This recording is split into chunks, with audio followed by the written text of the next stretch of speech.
Iniciamos el vídeo de la sesión número 4.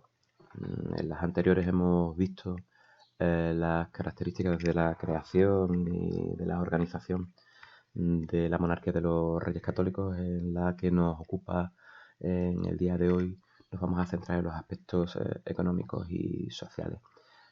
Tres apartados fundamentales que van a caracterizar el momento. El primero va a ser un paulatino crecimiento de la economía, que sin embargo no se va a traducir en los aspectos sociales en un mayor equilibrio y una mayor igualdad. Se van a mantener las desigualdades y la existencia de unos grupos sociales privilegiados, y como tercer elemento estudiaremos las características de la economía y de la sociedad en Andalucía. En cuanto a la economía, como hemos visto en los vídeos anteriores, va a haber una diferencia entre Castilla y Aragón. En Castilla la actividad fundamental va a ser la ganadera. Ya lo vimos en los temas de la Baja Edad Media, como hay una institución fundamental creada en la época de Alfonso X el Sabio. Esa institución se conoce como la Mesta, que era la que otorgaba privilegios de pasto a los rebaños de ovejas, fundamentalmente en relación con las tierras de cultivo. El objetivo es claramente la exportación de la lana hacia los territorios con las industrias textiles más importantes en la Europa del momento, que son Flandes e Inglaterra. Esa exportación se hacía fundamentalmente, como vimos, a través de los puertos del Cantábrico, de Santander, de Bilbao, y va a tener como consecuencia positiva, evidentemente, el establecimiento de una actividad económica que proporciona beneficios y que fundamentalmente está mejorando la situación de los grandes propietarios ganaderos, pero que va a suponer unos problemas fundamentalmente para la actividad agrícola. Entre otros hechos, el paso de los rebaños de ovejas va a suponer una pérdida de las tierras cultivables en la zona de tránsito, en esa transhumancia de norte a sur en las distintas estaciones del año, que vaya a tener como consecuencia incluso que no va a haber una suficiente producción agrícola, que va a llevar a la importación, es decir, a la compra fuera de un producto fundamental para la alimentación de la época, como eran los cereales. Incluso la exportación masiva de esta lana, de la mixta, va a dificultar también el desarrollo de la industria textil, porque buena parte de los productos textiles se compran en las propias zonas de Flandes e Inglaterra, a la que se ha exportado la lana. Así que, como consecuencia, las principales industrias o las industrias más importantes en la corona de Castilla de la época van a ser las que se dedicaban a la orfebrería, teniendo a Toledo como lugar fundamental, o a la industria de la cerámica en Talavera. No es exactamente igual las circunstancias económicas en la corona de Aragón. Allí va a haber un acontecimiento importante en relación con la actividad agrícola, como va a ser la abolición de los derechos feudales, a partir de la que ya vimos en el tema anterior, la sentencia arbitral de Guadalupe, aquella que abolió los derechos feudales que tenían los señores nobiliarios con respecto de los campesinos, con respecto de los payeses de remensa. Estos campesinos van a haber eliminado los malos usos de los señores nobiliarios para con ellos, y van a ver mejoradas sus condiciones sociales, como siempre decimos en clase, poco a poco, paulatinamente. La tradición productora o manufacturera de tejidos en la corona de Aragón va a tratar de protegerse en la zona de Cataluña, estableciendo aranceles, es decir, el cobro de impuestos a los productores foráneos, los productores de fuera que querían vender sus productos en la zona de Cataluña. Esto necesariamente lo que hacía era que se encarecieran los precios de los productos foráneos, y el hecho de que los productores interiores no tuvieran que pagar este impuesto hacía que sus precios fueran más bajos, fueran más competitivos y ganaran cuota de mercado. Es una política proteccionista en términos económicos. La actividad comercial era un elemento fundamental dentro de la economía de la corona de Aragón, y va a ir recuperándose, va a ir recobrando importancia poco a poco a lo largo del siglo XVI, especialmente en el puerto de Valencia, también en el puerto de Barcelona. Este crecimiento económico, tanto en la corona de Castilla y en la corona de Aragón, con sus diferencias, sin embargo no va a verse acompañado por una igualación en el aspecto social.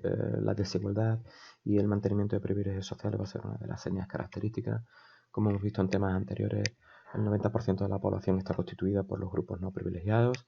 Si anteriormente era casi exclusivamente por campesinos, poco a poco va a verse aumentada la importancia, el número de artesanos dentro de la sociedad. Sin embargo, este 90% de la población no son los que controlan la mayor parte de la riqueza. El 10% de la población sigue manteniendo sus privilegios, los nobles y altos cargos del clero. La evolución, sin embargo, también va a ser diferente en la corona de Castilla y en la corona de Aragón en el aspecto social.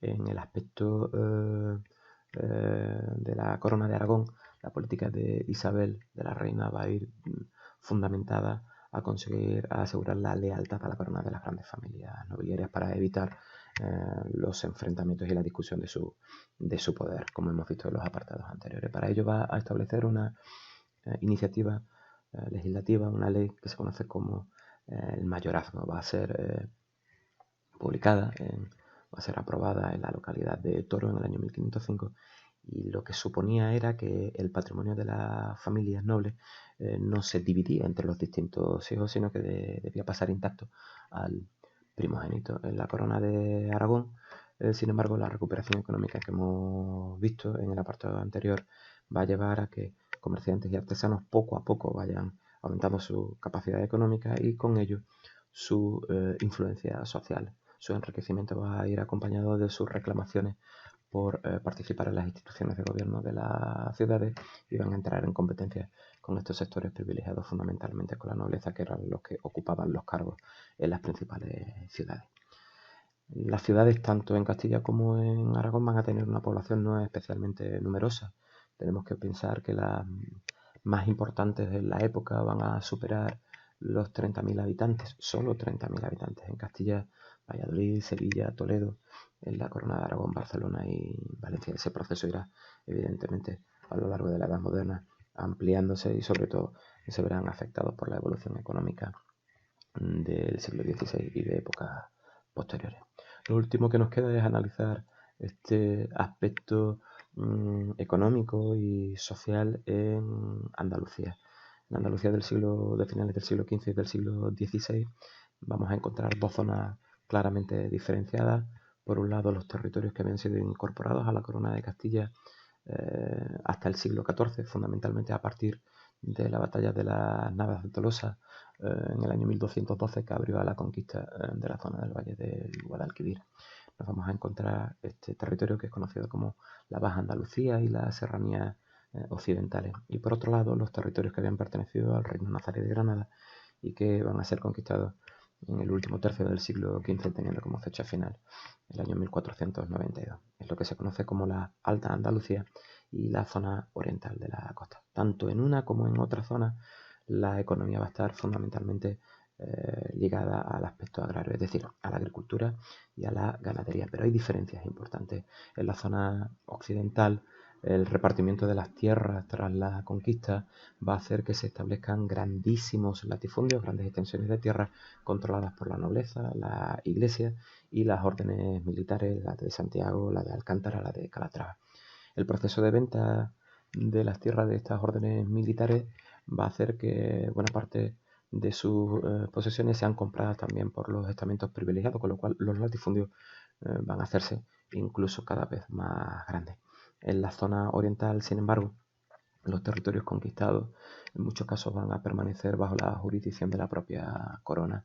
Esos territorios son conocidos como los territorios de realengo. No significa que no haya señoríos nobiliarios, pero sí van a ser mucho menos extensos, así como el tamaño de sus municipios y de sus explotaciones van a ser comparativamente más pequeños. En cuanto a la evolución demográfica, en Andalucía a lo largo del siglo XVI se va a pasar de 800.000 habitantes a 1.300.000. Es un crecimiento importante, pero también con diferencias notables. El mayor incremento se va a ver en la zona occidental, sobre todo porque va a ser la gran beneficiada por el comercio americano y su vinculación al Atlántico.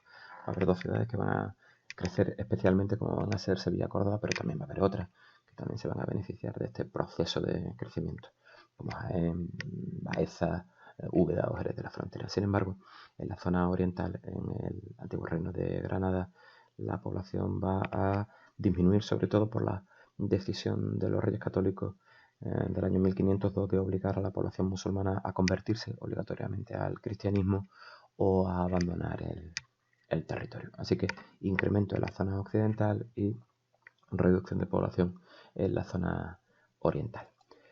¿Qué nos queda? Pues la tarea que hay que realizar, como siempre, de manera breve. La realización del esquema de este apartado 3, las páginas 174 a 175 del libro, y subirlo o bien a Classroom o enviarlo en formato PDF a la cuenta de correo que tenéis aquí señalada. Importante, por favor, que no se os olvide poner en el asunto vuestro nombre completo y la tarea que es, porque muchos me escribís con un apodo, con un nick que me cuesta identificar quién es. Ya sabéis que la fecha tope para segundo C en la entrega de este esquema tenéis hasta el martes y para segundo D tenéis hasta el miércoles. Como siempre, desearos que os encontréis bien, que este confinamiento se os haga lo más llevadero posible y un saludo a todos.